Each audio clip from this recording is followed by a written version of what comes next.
The second book of Moses, called Exodus. Chapter 1. Now these are the names of the children of Israel, which came into Egypt. Every man and his household came with Jacob. Reuben, Simeon, Levi, and Judah, Issachar, Zebulun, and Benjamin, Dan and Naphtali, Gad and Asher. And all the souls that came out of the loins of Jacob were 70 souls. For Joseph was in Egypt already, and Joseph died, and all his brethren, and all that generation. And the children of Israel were fruitful, and increased abundantly, and multiplied, and waxed exceedingly mighty, and the land was filled with them. Now there arose up a new king over Egypt, which knew not Joseph. And he said unto his people, Behold, the people of the children of Israel are more and mightier than we.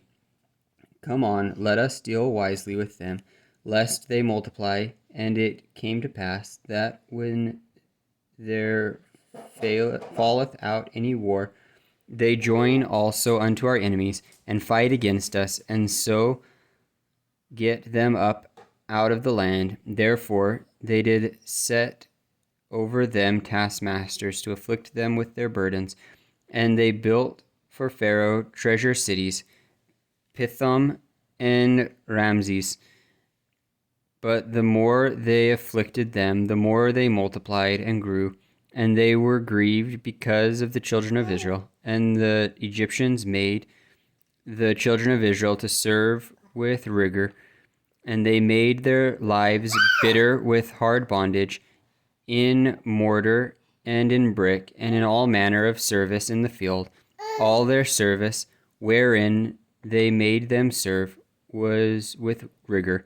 And the king of Egypt spake to the Hebrew midwives, and of which the name of the one was Siphara, and the name of the other Puah.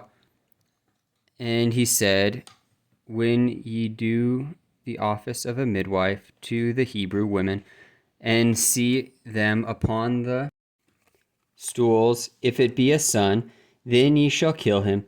But if it be a daughter, then she shall live. But the midwives feared God, and did not as the king of Egypt commanded them, but saved the men children alive. And the king of Egypt called for the midwives, and said unto them, Why have ye done this thing, and have saved the men children alive? And the midwives said unto Pharaoh, Because the Hebrew women are not as the Egyptian women, for they are lively and are delivered ere the midwives come in unto them. Therefore God dealt well with the midwives, and the people multiplied and waxed very mighty.